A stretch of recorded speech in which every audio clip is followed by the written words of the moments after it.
Hello, magandang araw po sa inyo mga ka-DIY. Ngayon po, ituturo ko po sa inyo kung paano po mag-check ng oxygen sensor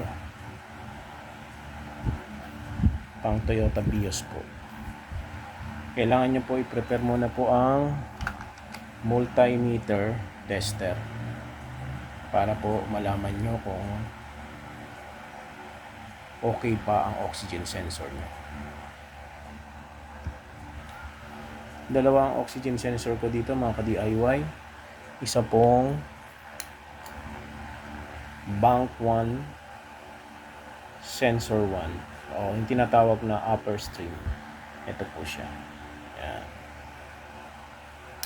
At may number din po yan dyan na kalagay. Makikita nyo po pagka pan Toyota po.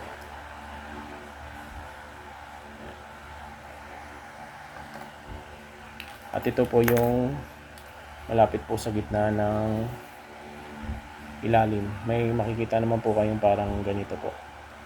Yan. Yan po yung bank sensor 2. Lower stream po ang tawagin nila. Bank 1 lower stream.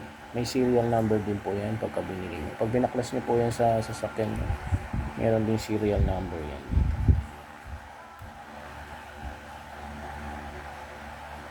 Yan po siya. Ngayon, ituturo ko po sa inyo kung paano, kung sira na o okay pa yung oxygen sensor nyo. Unang-una po, iset nyo muna sa 200 ohms. Ayan po. Ayan. Para ma-reading po ng multimeter yung oxygen sensor. So,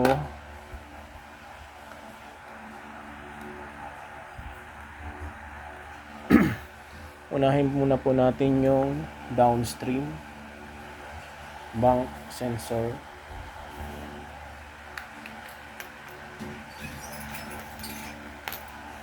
Hanapin nyo po yung yung kulay puting wire. Yan po yung heater. Yan po, kulay puting wire. Yan po yung heater.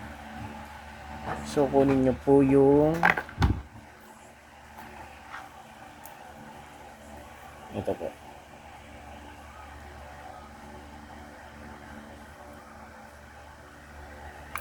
Kahit po alin sa dalawa dyan pwede po. Basta kung yung wire, white wire po yan, white wire yan, white.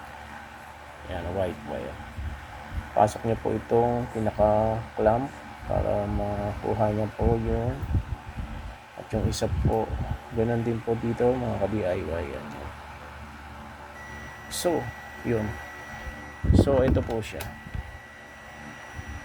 Pumalo po siya ng 14.1 ohms, which is good po yan. Kasi ang ang normal po ng sensor natin, nasabi nga ng iba sa akin pag nanaliksik ay 7 to 25 ohms. Eh, good pa po yun. Pag bumaba po siya ng 3, 2, 1, meaning need nyo na pong palitan yung oxygen sensor nyo. Mahina na po siya. At saka makikita nyo, mag-check engine na rin po siya sa dashboard nyo. Okay? Yan po siya. Maganda pa po. Tanggalin na po natin to mga ka-DIY. Yan. Ito po yung downstream po to. Ito po yung downstream. Makikita nyo, meron naman po siyang ganito. Ayan, may ganyan po siya. Ayan. Kaya alam niyo na po kagad kung sa downstream siya. Kasi may ganito po siya. Kasi po itong upper stream, yung sa taas po, wala po. Wala po siyang ganun. Yan. Wala po. Yan, wala po. Yan. So, test na po natin yung bank sensor 1, oxygen sensor. Okay, ganun din po yun. Hahanapin nyo lang po yung kulay puti. Ayan, kulay puti ito. Yan po yung kulay puti na white wire. Yan.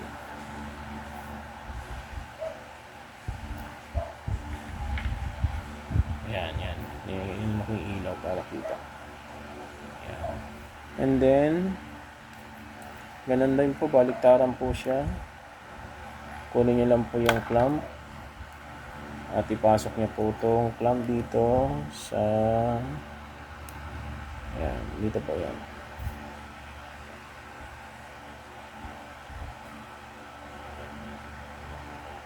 Yan. At ganun din po dito.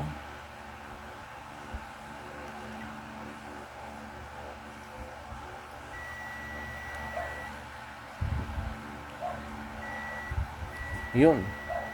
Kanya po pagdidikitin, ha. Ito po yung upper. Ito po ang na-reading niya, 6.7 ohms. Means, good pa rin siya.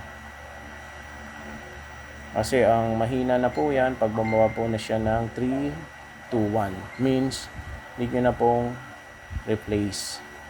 Need na nyo po ng palitan. Okay mga ka-DIY. Yan lang po ang simpleng pang-test po ng oxygen sensor.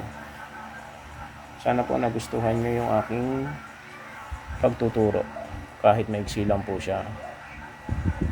Don't forget to subscribe my channel po. At marami pa po akong ituturo sa inyo ron sa pagpapatipid sa gas. Ang oxygen sensor po kasi, pag yan sira po, una-una, malakas po talaga sa gas.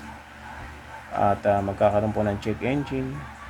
At apektado rin po yung hatak ng sasakyan nyo. So, ang trabaho niya po kasi talaga is, siya po yung nagtitimpla dun sa pasok ng ng air sa natin, tambucho natin. Kaya pagka alam nyo mababa na po ang ohms niya, ang kanyang resistance, hindi na po talagang palitan para po bumalik po sa normal yung sasakyan niya. So mga ka-DIY, yan lang po, simpleng pagtuturo lang po, at sana may natutunan po kayo kahit konti. Salamat po ulit.